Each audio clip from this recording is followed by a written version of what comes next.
The others, 31 of them, written across the months he spent walking toward Oregon and then building a life at its edge, had gone to an address in Columbus, Ohio that no longer held her. Her father had moved the family in November of 1861, 6 weeks after Thomas Aldrich sent what she would later learn was his 8th letter, postmarked from Fort Laramie, Wyoming. The Columbus post office forwarded some. Most sat in a pile behind a counter until they were bundled and returned to sender, to an address in the Willamette Valley that Thomas Aldrich had not yet occupied when they arrived. 2 people can write to each other across 2,000 miles and still end up strangers. That is the particular cruelty of 1862, and of any year in which the mail moves slower than the life it is trying to keep up with. Clara Whitfield did not know any of this when she said yes. She said yes in January, in the cold kitchen of her father's new house in Cincinnati, with his 3rd letter folded in her lap and her mother watching from the doorway with an expression Clara could not fully read. She said yes because the 3rd letter was the kind of letter a woman does not receive twice in her life, if she receives it at all. Thomas Aldrich had written, in a hand that was careful without being fussy, that he was not a man who expected a woman to shrink herself into the space he had available, but a man who intended to build the space she needed. He had written that he was not a romantic by nature and that she deserved to know this at the outset, but that he believed sincerely in the making of a life alongside another person in the particular mathematics of 2 people who are each better for the presence of the other. She had read that paragraph 4 times before she put the letter down. She had read it a 5th time before bed. She said yes because Ohio was not working for her anymore. She said yes because she was 31 years old, and because there was something in the quality of his sentences, measured, unhurried, specific, that she trusted more than she had trusted most things she could see and touch. This is the thing about Clara Whitfield that mattered most, the thing that would matter all the way across the continent and into the rest of her life. She was not afraid of distance. She was afraid of arriving to find she had misread something, of building a life on a foundation that turned out to be made of different material than she thought. She had watched people do this. She had watched a woman she admired spend 20 years inside a marriage that was fine in every way that could be described and hollow in every way that could not. Clara did not want fine. She wanted the mathematics Thomas Aldrich had described, 2 people, better for each other's presence. She wanted it enough to walk 2,000 miles toward a man she knew in 3 letters, which was perhaps not rational but was entirely Clara. She had written back to him 12 times over the course of 4 months. Whether any of her letters had reached him, she did not yet know. The wagon train she joined departed Cincinnati on the 12th of April, 1862, a Thursday, with 22 wagons and 47 people and a sky the color of pewter that could not decide if it was still winter or already spring. The grass along the Ohio road was the color of old straw. She rode with a family named Prescott, husband, wife, 3 children between the ages of 4 and 9, who had taken her on as a paying passenger and general help for the duration of the crossing. She had 1 trunk. Inside it, 2 dresses, a wool blanket, her mother's Bible, a small jar of dried lavender that had already lost half its scent, and the 3 letters from Thomas Aldrich, tied with a piece of kitchen twine because she hadn't thought to bring ribbon. She read them again that first night, camped along the river with the sound of the Prescott children breathing in the dark beside her. The first letter was formal, an introduction, almost a business letter, the handwriting more careful than in the later ones, as if he had copied it out twice before sending. The second described his plan with a specificity she had found either reassuring or slightly overwhelming, depending on her mood. The number of acres, the quality of the soil, the distance to the nearest neighbor, the condition of the cabin, the plan for a second room, practical, thorough. The kind of letter a man writes when he is serious and knows he needs to prove it. But it was the 3rd letter she always came back to. In the 3rd letter he had written about the rain at Fort Laramie and how it had turned the rock on the bluffs above the post from pale yellow to something almost orange, and how he had stood watching it for longer than he should have because there was no one with him who would have thought it worth watching. I find that I notice things more when I am alone, he had written. I suspect most people do not know what they notice until they have the space to find out. She had read that paragraph 5 times before she wrote her first letter back. The trail west was not what she had imagined, and she had tried to imagine it carefully. She had read accounts, she had spoken with a woman at her church who had crossed in 1858 and returned with a kind of permanent steadiness in her eyes, the look of someone who had seen what the world was actually made of and had made her peace with it. Clara thought she had prepared herself. She had not prepared herself for the mud. The mud along the Platte River, which they reached on the 28th day of travel, was not ordinary mud. It was something else entirely. A deep gray-brown substance that moved like something living, pulling at wagon wheels with what felt like intention, getting into boots and clothing and the creases of hands and staying there for days. The lead ox went lame in it on the second morning along the Platte, and it took 3 men and 4 hours and a great deal of language Clara chose not to repeat to free the wheel and get them moving again. She spent that time walking beside the wagon, carrying 4-year-old Mary Prescott on her hip, watching the river. The Platte was flat and brown and enormous, nothing like the rivers she knew in Ohio. The sky above it was enormous too. Everything was enormous out here in a way that Ohio had never prepared her for. And Clara found herself thinking, not for the first time, that the West was not a place so much as it was a condition, a state of being in which the ordinary rules of scale no longer applied. There were 38 graves in the first 100 miles west of the Missouri River. She counted them. She was not sure why she counted them. Perhaps to keep herself honest about where she was. On the 41st day of travel, a woman in the wagon train's 5th position died of cholera. Her name was Mrs. Birch. She had been sitting up the night before, speaking normally, saying she thought she was improving. By morning she was gone. Her husband, a man of 50 with the weathered look of someone who had spent his whole life outdoors, walked beside his wagon for 3 days after that without speaking to anyone. Clara brought him food each evening. She did not try to talk to him. She understood, or thought she understood, that there was nothing to say to a man carrying that particular weight. What she did not know, could not have known yet, was that this was exactly the kind of thing Thomas Aldrich would have seen at once, the bringing of food without words, and would have recognized it as a form of fluency he had been looking for his whole life without knowing what to call it. But she did not know Thomas Aldrich. She knew 3 letters. South Pass came in the 3rd week of June. They crossed at an elevation of 7,412 feet, where the air is thin and dry and has a clarity that makes distant things look closer than they are. The wagon master told them they were halfway, which was technically true and practically misleading, because what remained was not the same as what had come before. What remained was the Snake River Plain and the Blue Mountains, and the crossing at the Dalles that had broken stronger wagons than theirs. Clara did not think much about Thomas during those middle weeks. That surprised her.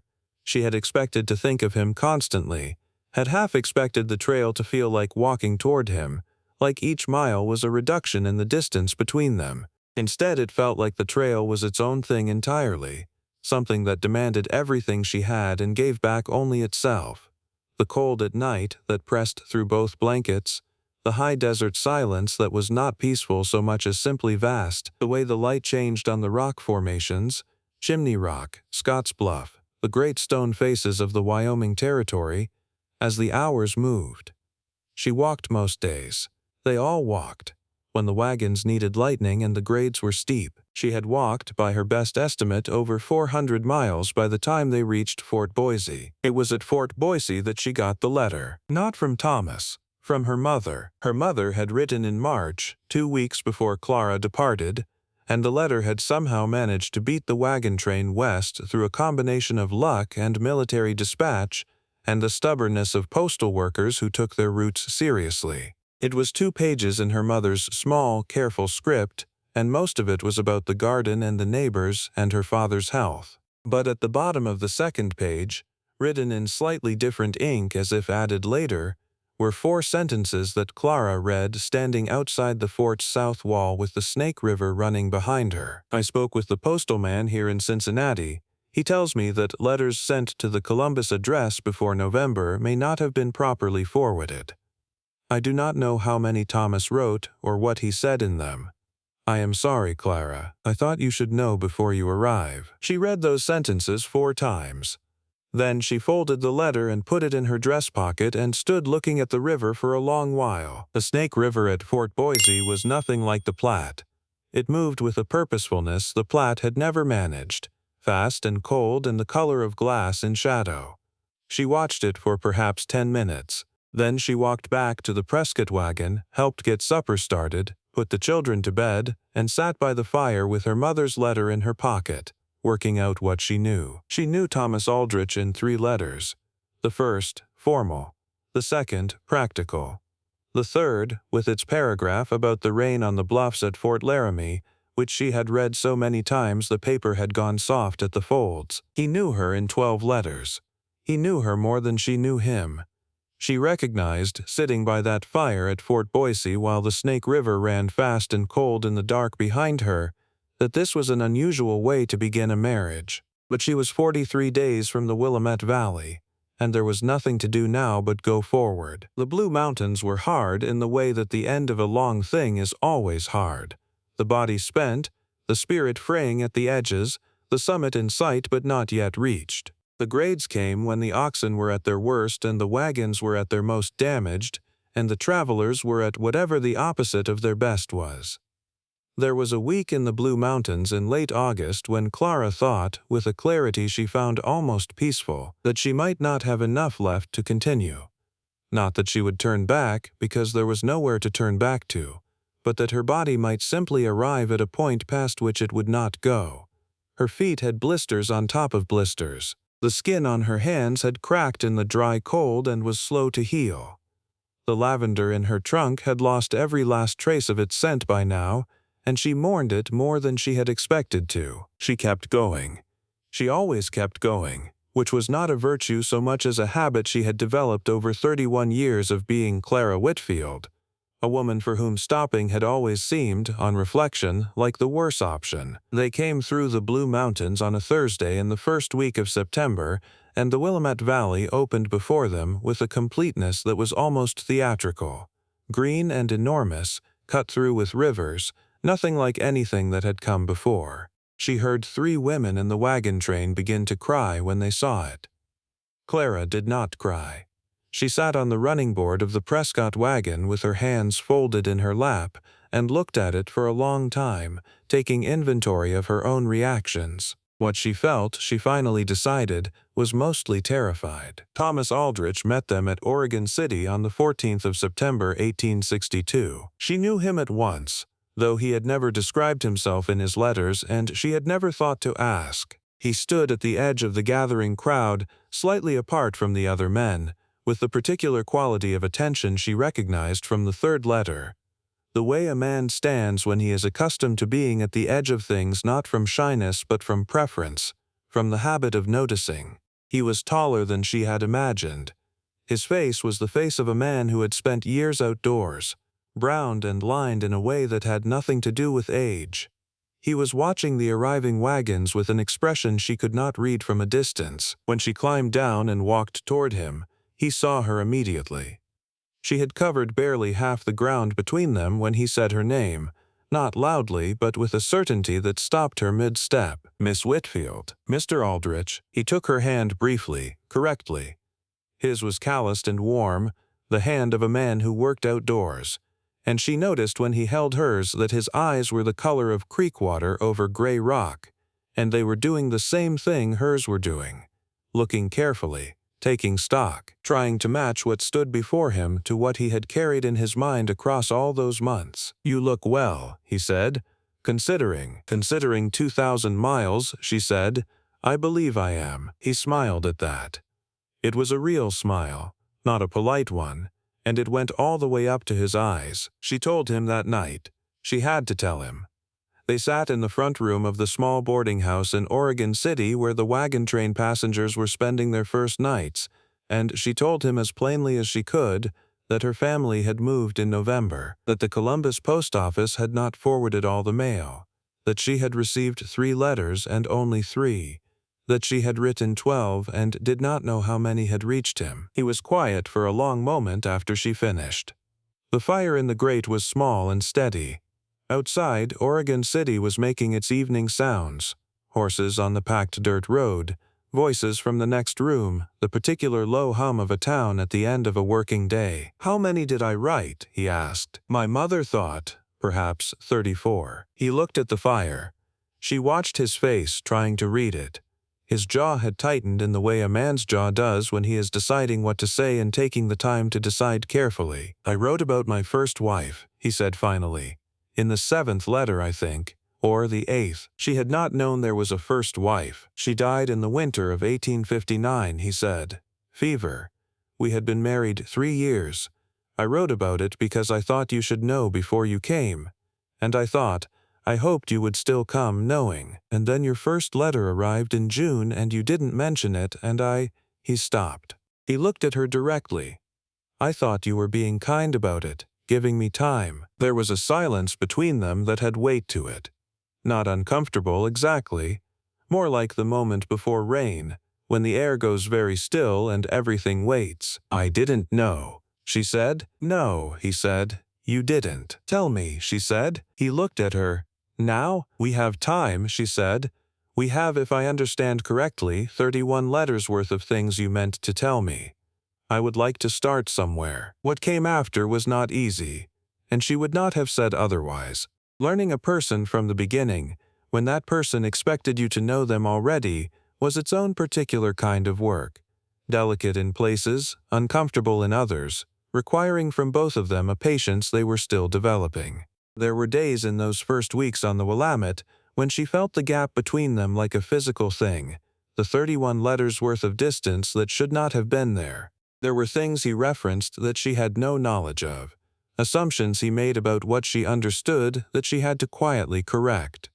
There were evenings when she could see him recalibrating, rearranging what he thought he knew about the beginning of things between them. But there were other evenings too. Evenings when they sat on the porch of the cabin he had spent 2 years building, the cabin with the second room already framed in, because he had believed she would come, and he told her things from the missing letters, things she would never have known otherwise. He told her about Eleanor, who had laughed loudly and without apology and had grown the best kitchen garden in their Ohio County and had died on a Tuesday in February, which was the worst possible day to die, he thought, because February was already grim enough without that. He told her about leaving Ohio, which had felt like amputation and also like the first full breath he'd taken in 2 years. He told her about South Pass in the early morning light, and the way the high desert smelled after rain, and a conversation he'd had with a Shoshone man near Fort Hall that had changed something in how he thought about land and ownership and what it meant to call a place yours. She listened. Clara Whitfield had always been a good listener, and she listened now the way she did everything, completely, without interruption, with her full attention on the person speaking. He noticed this about her. He noticed many things about her, in the way of a man who had learned to notice things when walking a long distance alone. She told him things too. About Ohio. About the 38 graves along the Platte and why she had counted them. About Mrs. Birch and her husband, and the food brought without words, and the fire the man had eventually sat by again 11 days later, when the worst of it had passed. She told him about the lavender in the trunk, and how it had smelled in Cincinnati and how it had not smelled by Fort Boise. And he listened the way she listened, completely, without trying to fix anything, just receiving it. They were married in October, in a small ceremony at the nearest church, 11 miles from the cabin and worth every one of them. The minister was a practical man with a good voice and no gift for sentiment, which suited them both. The Prescott family came, all 5 of them, and the 3 children made an extraordinary amount of noise during the vows in the way that children do when they have not been adequately briefed on what is expected. Clara found she did not mind this at all. She found, to her own mild surprise, that she was glad they were there. This family she had walked 2,000 miles alongside. This family whose smallest child had ridden on her hip across the mud flats of the Platte. Afterward, walking back to the wagon that would take them home, Thomas reached down and took her hand without comment, and she let him, and that was the whole of it, the ceremony that mattered. She wrote to her mother that evening. The letter took 3 pages. At the bottom of the third page, in ink slightly different from the rest because she had refilled the pen, she wrote, "I know him better than I knew him when I arrived, and I did not know him well when I arrived." I think this is probably the best way to begin. You start with almost nothing and you find out what is there. He is mother, and I do not write this easily. Exactly what he said he was in those 3 letters. That is rarer than I knew. That is rarer than most people think. The letter reached her mother in Cincinnati 6 weeks later. Her mother read it twice, at the kitchen table, in the house that no longer held Clara. Then she folded it carefully and put it in the top drawer of the writing desk, with the others, all 12 of the letters Clara had sent from the trail. She had kept every one.